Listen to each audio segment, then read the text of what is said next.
Good morning all of you. आज हम फिर से हाजिर हुए हैं बीए सेकेंड ईयर की हिस्ट्री की ऑनलाइन क्लास को लेकर। आज हम मध्यकालीन भारत का इतिहास, जिसके अंतर्गत आज का जो हमारा टॉपिक रहेगा वह है विजयनगर साम्राज्य। विजयनगर साम्राज्य जिसकी स्थापना हरि और बुक्का नामक दो भाइयों ने की थी 1336 के अंदर। तो विजयनगर साम्राज्य की स्थापना 1336 ईस्वी में हुई थी।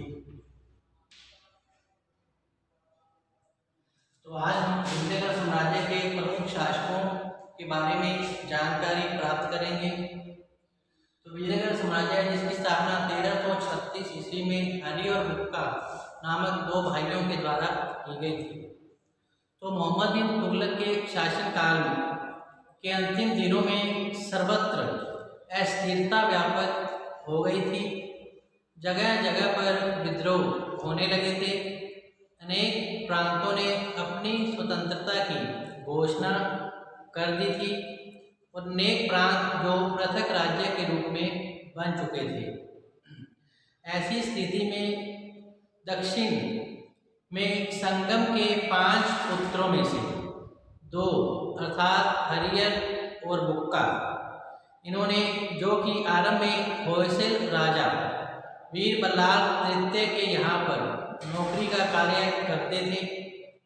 1336 में हरियर और बुक्का नामक इन 2 भाइयों ने विजयनगर हिंदू साम्राज्य की स्थापना की थी।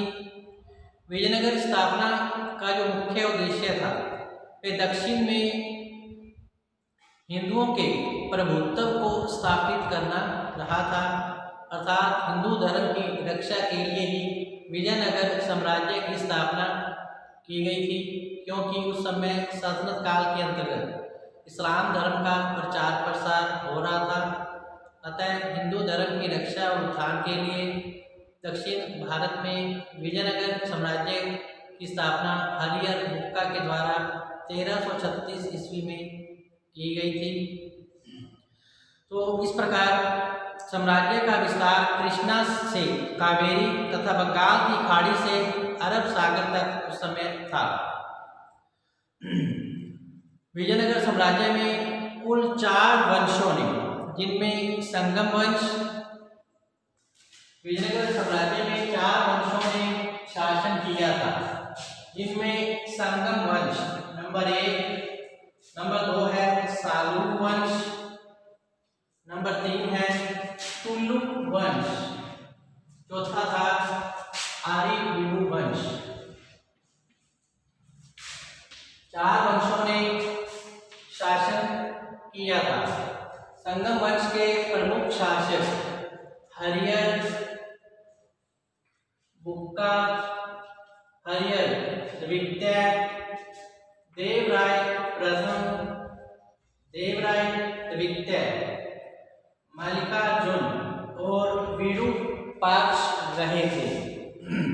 और मल्लिकार्जुन का उत्तराधिकारी विरूपाक्ष द्वितीय रहा था, जो कि एक अत्यंत ही अयोग्य शासक रहा था।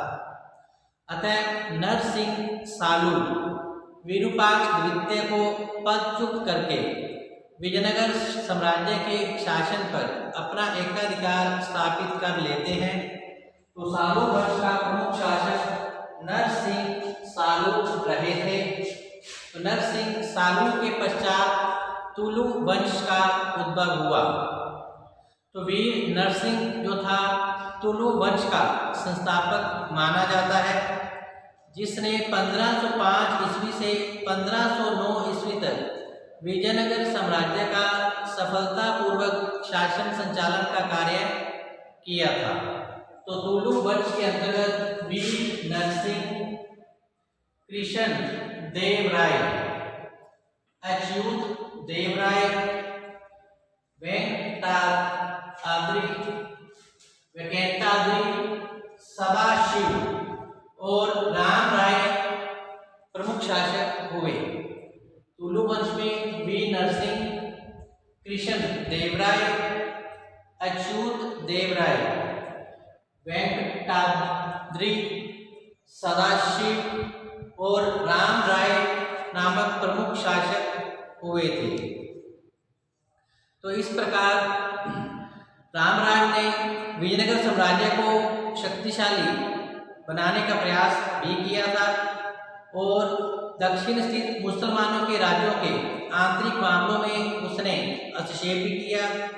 जो नीति थी उसके लिए घातक सिद्ध हुई थी और तालीकोट के युद्ध में बीजापुर, अहमदनगर, गोलकुंडा और बिदर इन्होंने संयुक्त मोर्चा बनाकर राम राय की हत्या कर दी थी। तुलु वंश के अंतिम शासक राम राय की जो हत्या है वह बीजापुर, अहमदनगर, गोलकुंडा और बिदर इन्होंने संयुक्त मोर्चा बनाकर तालीकोट के युद्ध में, तालीकोट का युद्ध 1565 ईस्वी में लड़ा गया था, जिसमें बीजापुर, अहमदनगर, गोलकुंडा और बिदर राज्य शामिल थे। इन्होंने संयुक्त मोर्चा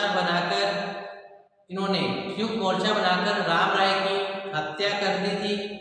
इतिहास में यह जो युद्ध है जो 1565 ईस्वी में लड़ा गया था, अर्थात विजयनगर साम्राज्य पर जो आक्रमण किया गया था बीजापुर, अहमदनगर, गोलकुंडा और बिदर राज्यों की सम्मिलित सेनाओं के द्वारा, तो इसमें संयुक्त मोर्चा विजयी रहता है और राम राय लड़ता हुआ युद्ध में पराजित होता है और मारा जाता है। तो इस प्रकार राम राय के वध के पश्चात विजयनगर साम्राज्य, जो कि एक संपन्न साम्राज्य था, उसे वहाँ पर इन शासकों ने लूट मार करके काफ़ी सर्वनाश किया। विजयनगर साम्राज्य के छिन्न भिन्न होने के साथ ही दक्षिण में हिंदू सर्वोच्चता का अंत प्रारंभ हो गया था।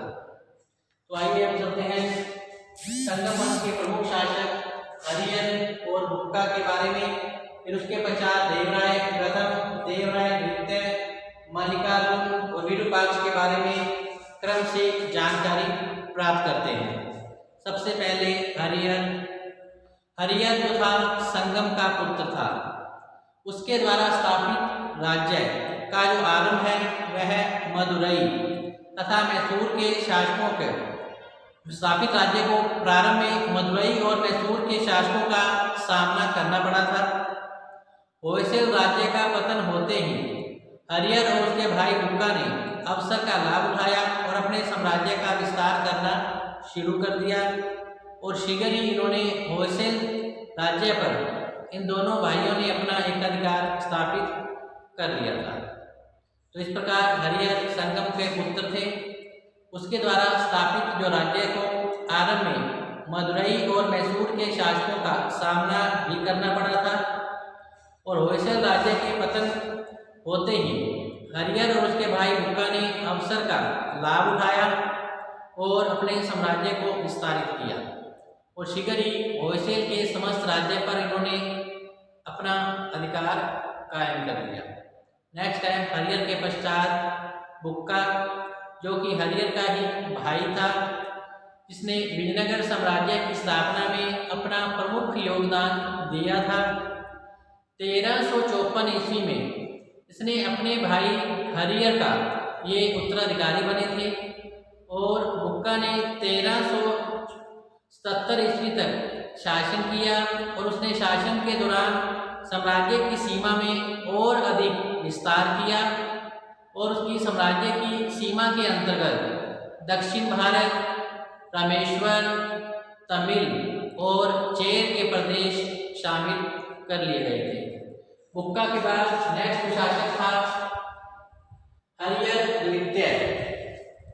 तो हरिहर द्वितीय बुक्का की मृत्यु के पश्चात विजयनगर साम्राज्य के उत्तराधिकारी नियुक्त किए गए, जिसने कि 1406 ईस्वी तक शासन किया और 1398 ईस्वी में हरिहर द्वितीय व बुक्का द्वितीय ने कृष्णा और तुंगभद्रा के मध्य स्थित रायचूर दोआब पर अपना एकाधिकार स्थापित करने के लिए बहमनी राज्य पर इन्होंने आक्रमण कर दिया था, किंतु फिरोज शाह बहमनी द्वारा वे पराजित हुए और अपने शासन के दौरान हरिहर द्वितीय ने अपने शासन का विस्तार किया और अब मैसूर, चेंगलपुर त्रिचनापल्ली और कांजीवरम पर उसका अधिकार स्थापित हो गया और अगस्त 1406 में हरिहर द्वितीय की मृत्यु हो जाती है। और हरिहर द्वितीय के पश्चात गद्दी पर बैठते हैं देवराय प्रथम।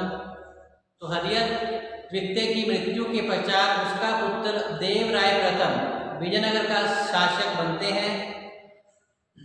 तो 1406 ईस्वी में देवराय प्रथम विजयनगर के शासक नियुक्त किए गए थे। सिंहासन पर बैठते ही उसने बहमनी सुल्तानों के साथ उसका युद्ध हुआ, जिसमें उसे पराजय का सामना करना पड़ा देवराय प्रथम को। और 1422 में इसकी मृत्यु हो जाती है। और इस काल में इटालियन निकोला कोंटी ने यात्रा की थी। इसके पश्चात है देवराय द्वितीय। तो देवराय द्वितीय देवराय प्रथम की मृत्यु के बाद विजयगुप्ता अथवा वीर विजय सम्राट बने। कुछ समय पश्चात शासन करने के बाद उनकी मृत्यु हो जाती है। और उसके पश्चात देवराय द्वितीय जो कि 1422 ईस्वी में विजयनगर के साम्राज्य के शासक बनते हैं। इसने शासन व्यवस्था को सुसंगठित किया और बहमनी राज्य का सामना करने के लिए उसने अपनी सेना में मुसलमानों को भी भर्ती किया। प्रारंभ की समुद्री व्यापार का निरीक्षण करने के लिए उसने विशेष अधिकारी की नियुक्ति की।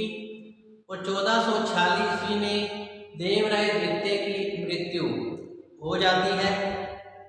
और ईरान का अब्दुल रज्जाक इसी शासनकाल में भ्रमण पर आया हुआ था। इसके पश्चात उसके उत्तराधिकारी जिन्होंने शासन किया था वे दुर्बल थे, अयोग्य थे। परिणाम स्वरूप विजयनगर साम्राज्य का जो था वो पतनोन्मुख होता चला गया। इसके पश्चात गद्दी पर बैठे मल्लिकार्जुन। तो देवराय द्वितीय की मृत्यु के पश्चात उसका ज्येष्ठ पुत्र मल्लिकार्जुन विजयनगर साम्राज्य के शासक बनते हैं। इसके शासनकाल में बहमनी सुल्तान तथा उड़ीसा के राजा ने पूर्वी प्रांतों पर आक्रमण कर दिया था, किंतु चंद्रगिरी के शक्तिशाली शासक सालू वंशीय सामंत नरसिंह ने इन आक्रमणों का विरोध किया। इसके पश्चात बैठते हैं विरूपाक्ष। मल्लिकार्जुन का उत्तराधिकारी विरूपाक्ष द्वितीय हुआ, जो कि अत्यंत ही अयोग्य शासक सिद्ध हुआ था। अतः संगम वंश के पश्चात नया वंश सालुक वंश स्थापित किया जाता है, जिसके संस्थापक नरसिंह सालुक रहे थे। सालुक वंश के संस्थापक नरसिंह सालुक। तो नरसिंह सालुक जो थे वो विरूपाक्ष द्वितीय को पदच्युत करके विजयनगर साम्राज्य के शासन पर इन्होंने अपना एकाधिकार स्थापित किया। विजयनगर साम्राज्य के इतिहास में यह जो घटना है प्रथम अपहरण के नाम से भी जानी जाती है। नरसिंह जो था अत्यंत ही योग्य और न्यायप्रिय शासक रहे थे। इसने कुल 6 वर्ष तक शासन किया और अपने शासन के दौरान उसने प्रांतों को पर विजय प्राप्त करके साम्राज्य को इन्होंने पुनर्गठित किया था। इसके शासन में राज्य शक्ति उसके सेनापति नर सेनानायक के हाथों में केंद्रित रही। 1505 में नर सेनानायक की मृत्यु हो गई और उसके पश्चात महत्वाकांक्षी पुत्र वीर नरसिंह ने नरसिंह सालुक के अयोग्य पुत्र को पदच्युत करके विजयनगर साम्राज्य पर अपना एकाधिकार स्थापित कर लिया। और यह जो घटना है द्वितीय अपहरण के नाम से भी जानी जाती है। तो इस प्रकार सालू वंश के पश्चात नया वंश तुलुक वंश स्थापित किया जाता है वीर नरसिंह के द्वारा। और तुलुक वंश के प्रमुख शासक वीर नरसिंह, कृष्ण देव राय, अच्युत देव राय, वेंकटाद्रि, सदाशिव और राम राय मुख्य रहे थे। तो सबसे प्रथम है वीर नरसिंह। तो वीर नरसिंह तुलु वंश का संस्थापक था, जिसने 1505 से लेकर 1509 ईस्वी तक विजयनगर साम्राज्य में सफलतापूर्वक शासन कार्य किया था। इसके पश्चात गद्दी पर बैठे कृष्ण देव राय। 1509 में वीर नरसिंह की मृत्यु के बाद उसका छोटा भाई कृष्ण देव राय विजयनगर का शासक बनते हैं, जिसकी गणना विजयनगर साम्राज्य के श्रेष्ठ शासकों में की जाती है।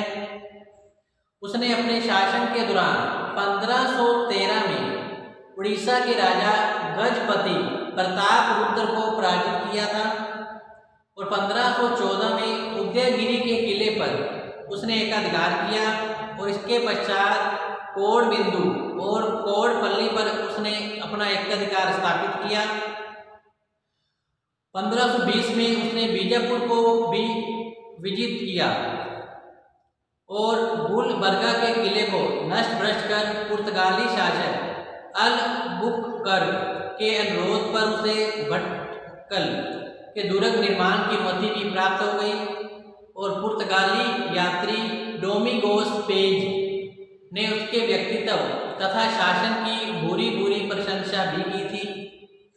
कृष्णदेव राय ने अपने साम्राज्य का अत्यधिक विस्तार किया था और उसका साम्राज्य पश्चिम में दक्षिण कोंकण और पूर्व में विजयपट्टनम और दक्षिण में प्रायद्वीप सुदूर पूर्वी सीमा तक उसका साम्राज्य फैला हुआ था और 1529 में ही कृष्णदेव राय की मृत्यु हो जाती है। कृष्णदेव राय वैष्णवी धर्मावलंबी।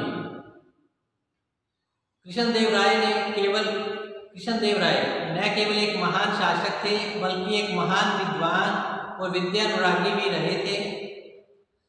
तेलुगु राजनीति पर लिखी गई पुस्तक अमुक्ताल माल्याद और संस्कृत नाटक जापंथी कल्याणम उसके द्वारा लिखित प्रमुख ग्रंथ थे। कृषि को उन्नत बनाने के लिए उसने तालाबों और नहरों का निर्माण भी करवाया कृष्णदेव राय ने और बंजर भूमि को उपजाऊ बनाने के लिए उसने काफ़ी प्रयास भी किए और इसके अलावा विवाह कर आदि को उसने समाप्ति कर दिया था। उसके शासनकाल में तेलुगु साहित्य की अत्यधिक उन्नति हुई थी। कृष्णदेव राय के समय में तेलुगु साहित्य की अत्यधिक उन्नति हुई थी और उसके दरबार में विद्यमान 8 विद्वानों को 8 दिग्गज तथा स्वयं को आंध्र भोज कहा जाता था। और इसके पश्चात गद्दी पर बैठते हैं अच्युत देव राय। तो कृष्ण राय की मृत्यु के बाद अच्युत राय 1529 में विजयनगर के शासक बनते हैं, जो कि अत्यंत ही दुर्बल और अयोग्य शासक थे और 1542 में अच्युत देव राय की मृत्यु हो जाती है और इसकी मृत्यु के पश्चात वेंकटाद्रि प्रथम शासक बनते हैं विजयनगर के। तो अच्युत देव राय की मृत्यु के बाद 1529 में विजयनगर साम्राज्य के जो शासक हैं वो अच्युत देव बनते हैं। तो कृष्णदेव राय की मृत्यु के बाद अच्युत देव राय 1529 में विजयनगर साम्राज्य के शासक बनते हैं और वह अत्यंत ही दुर्बल और अयोग्य शासक थे और 1542 में उसकी मृत्यु हो जाती है और इसकी मृत्यु के बाद वेंकटाद्रि प्रथम शासक बनते हैं। उसने मात्र 6 माह तक ही शासन किया। वेंकटाद्रि प्रथम ने 6 माह तक ही शासन किया अच्युत देव राय की मृत्यु के बाद। इसके उपरांत शासन सत्ता अच्युत देव राय के भतीजे सदाशिव के अधिकार में आ गया था। तो नेक्स्ट है सदाशिव। तो सदाशिव जो थे वो नाम मात्र का ही शासक रहा। उसके शासनकाल में राज्य की जो समस्त शक्ति थी वो उसके प्रधानमंत्री राम राय के हाथों में चली गई थी। तो सदाशिव के पश्चात राम राय गद्दी पर बैठते हैं। तो राम राय ने विजयनगर साम्राज्य को शक्तिशाली बनाने का प्रयास किया था। उसने दक्षिण में स्थित मुसलमानों के राज्यों के आंतरिक मामलों में हस्तक्षेप किया। यह नीति उसके लिए काफी घातक सिद्ध हुई राम राय के लिए। उसने सर्वप्रथम 1543 में बीजापुर के विरुद्ध गोलकुंडा और अहमदनगर से मित्रता की। तो 1543 में बीजापुर के विरुद्ध गोलकुंडा तथा अहमदनगर राज्य से मित्रता की और कुछ समय बाद अहमदनगर के विरुद्ध बीजापुर और गोलकुंडा का साथ दिया और अहमदनगर पर आक्रमण कर दिया और मस्जिदों को उस समय तोड़ा गया और कुरान का अपमान किया गया। परिणाम स्वरूप दक्षिण के सुल्तानों ने उसके विरुद्ध एक संयुक्त मोर्चा का निर्माण किया और 1565 में तालीकोट के युद्ध में इन्होंने राम राय को पराजित कर उसकी हत्या कर दी और इस प्रकार राम राय की वध कर दिया जाता है। और जो संयुक्त मोर्चा है बीजापुर, अहमदनगर, गोलकुंडा और बीदर जिसमें शामिल थे, वह इस युद्ध में अर्थात तालीकोट के युद्ध में विजयनगर के शासक राम राय को पराजित करने में सफल होते हैं। तो इस प्रकार तालीकोट का युद्ध जो कि 1565 ईस्वी में लड़ा गया था राम राय के विरुद्ध, इस युद्ध का जो नेतृत्व है वो बीजापुर, अहमदनगर, गोलकुंडा और बीदर ये 4 राज्य शामिल थे और इन्होंने संयुक्त मोर्चा बनाकर विजयनगर के प्रमुख शासक राम राय का वध कर दिया 1565 ईस्वी में। और इन विजेताओं ने विजयनगर साम्राज्य में काफ़ी लूट मार की और इस प्रकार साम्राज्य को छिन्न भिन्न होने के साथ ही दक्षिण में हिंदू सर्वोच्चता का अंत हो गया। इस प्रकार तालीकोट युद्ध के पश्चात आर्यवीडु वंश स्थापित हुआ। तो 1570 में तिरुमाल ने आर्यवीडु अथवा अंडविदु वंश का शासन स्थापित कर लिया। उसने वैनगौड़ा को अपने राज्य की राजधानी बनाया। अंडविडु वंश ने इतिहास में कोई महत्वपूर्ण भूमिका अदा नहीं की और इस वंश के जो अन्य शासक थे वह थे रंगद्वितीय, वेंकट और रंग तृतीय, जो कि अंतिम शासक रहा। रंग तृतीय अंतिम शासक थे और 1614 में इसकी मृत्यु हो जाती है। तो इस प्रकार विजयनगर साम्राज्य के अंतर्गत 4 वंशों ने शासन किया, जिनमें संगम वंश, सालू वंश, तुलु वंश। तुलु वंश का प्रमुख शासक कृष्णदेव राय रहा था और संगम वंश का प्रमुख शासक हरिहर और हुक्का थे। सालू वंश के शासक नरसिंह सालू रहे और आर्यभट्ट वंश जो अंतिम चौथे नंबर पर स्थापित किया गया था। तो 1570 में तिरुमाल ने आर्यवीडु अथवा अंडविडु वंश के शासन को स्थापित किया था। तो इस प्रकार आज का जो टॉपिक है विजयनगर साम्राज्य यही समाप्त होता है। कल हम फिर से एक नए टॉपिक के साथ हाजिर होंगे, अर्थात कल की वीडियो में हम विजयनगर साम्राज्य की शासन व्यवस्था, उसकी सामाजिक दशा, इसके अलावा तत्कालीन समाज की कृषि अर्थात आर्थिक दशा के और इसके साथ साथ कला और साहित्य के बारे में जानकारी हम कल की वीडियो में प्राप्त करेंगे। तो आज के लिए इतना ही। तो इसके साथ ही आप घर पर रहें, पढ़ते रहें और सुरक्षित रहें। धन्यवाद।